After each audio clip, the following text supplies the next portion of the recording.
first president of it. But at some point, the presidency was given over to Francis Bacon.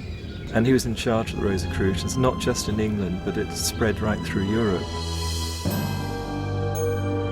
And was following Bacon's particular programme.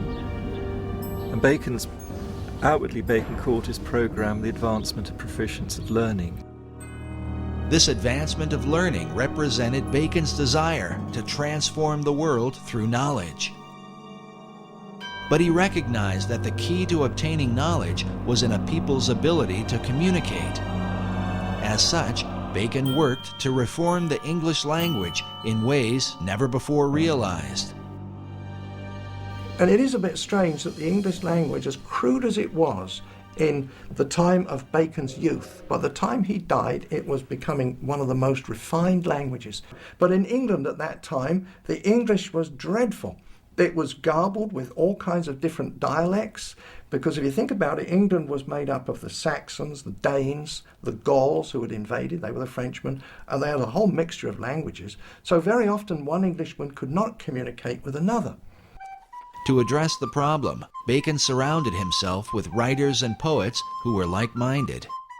All these people, these kind of intellectual people, they all read and wrote in Latin, but they said, look, we need an English language. We're going to be a great country.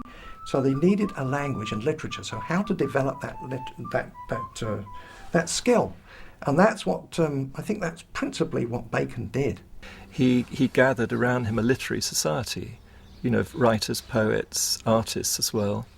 And some of them were employed to as part of the Secret Service of Queen Elizabeth. And they had communications with people all over Europe, in all the different countries of Europe.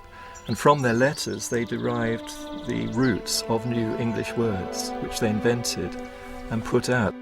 These new words were put out through a variety of literary works, books and poems and plays of the theater. Bacon's circle of writers and poets were largely responsible for the explosion of English literature during the Elizabethan era. They included such notable authors as Ben Jonson, Christopher Marlowe, Sir Walter Raleigh, and Edmund Spenser, to name a few. In addition, Bacon was dedicated to bringing the sacred knowledge of the ancient world to English-speaking people, knowledge otherwise kept hidden by the barriers of language. When he died, and subsequent to that, they've culled together at least 2,000 books. Not books that he wrote, because obviously one man couldn't write that number, but he had what he called a scriptorium. These were scribes who he paid to write for him. When he was the Lord High Chancellor of England, he had wealth, and he used to pay the scriptorium, these scribes, and he paid people to translate the classic books, Homer's Iliad, all the old Greek, the Roman classics, and all those classics, Livy, translate them all into English and put them in books. It turns out too that Bacon had a printing press. He had a factory with using brass plates for printing. That was his own thing. Nobody knew about that until rather recently. But nevertheless, there were 2,000 works that we know of that passed through his hands in one way or another to give literacy to the English public. Printing presses to make these books available to many people at a cheap price. But Bacon's purpose and that of his literary society was to prepare the people of the old world to colonize the land of the new. As the term colonization scheme suggests, the launching of Bacon's plan for America was not by chance, but by design. It could be said that his great scheme began at an early age, perhaps when he was sent by Queen Elizabeth I to the court of France, where he was inspired by the example of the French poets.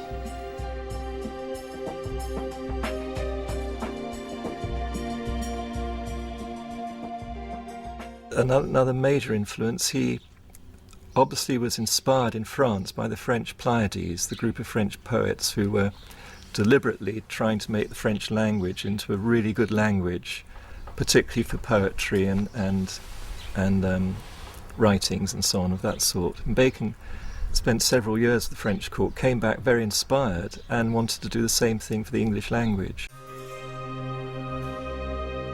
Upon his return to England, he was sent to study law at the prestigious Gray's Inn in London, where his statue can be seen today. It was here that Bacon formed the beginnings of his own literary society, a secret group known as the Knights of the Helmet. The Knights of the Helmet it's actually the name of a masque he wrote, or it's thought he must have written, because masques were put together by a lot of people for the royal court or for the Inns of Court, which was where the lawyers were. And to get a job as a lawyer or a minister or official in the government, you had to be first of all a lawyer, and you had to know how the royal court worked. So every year they had to put on huge celebrations imitating the royal court, and part of that celebration was masks. And many people were involved in creating these entertainments with their masks. Francis Bacon just one of them, but he became a key one, and he wrote quite a lot of the mask material, which one can identify.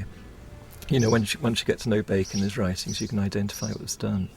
And he's acclaimed by the lawyers as being the great one who inspired them and led them and wrote for them, you know.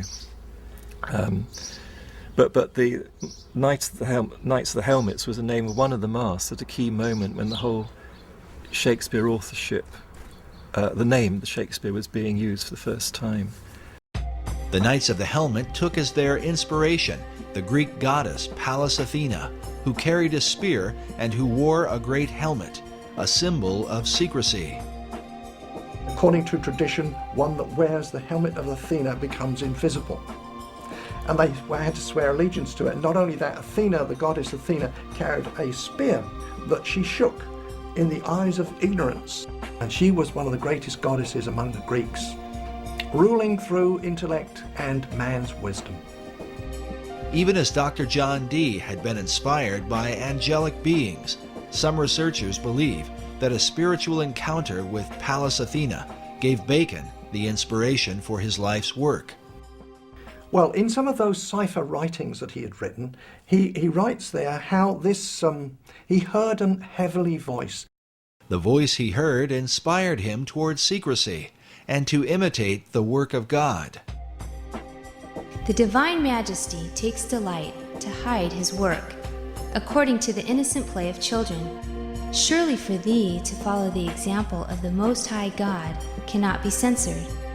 Therefore put away popular applause, and after the manner of Solomon the king, compose a history of thy time, and fold it into enigmatical writings and cunning mixtures of the theatre.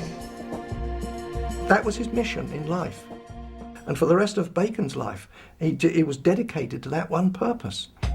Baconian scholars believe that Bacon's revelation led him to develop a series of theatrical works that would teach the English people and transform them into a nation that could one day dominate the world and resurrect the Atlantean dream. Believing that he put away popular applause as his heavenly voice had commanded, he is said to have written behind the identity of William Shakespeare. Shakespeare is a synonym for Apollo and Pallas Athena.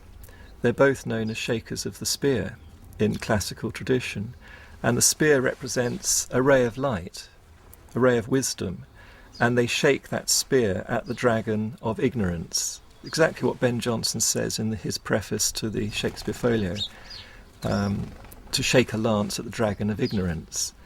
And this is the role of an Apollo or Pallas Athena. And they have always been the muses of the other 9 muses, who themselves are the muses of all the writers, poets, artists, and so on in history.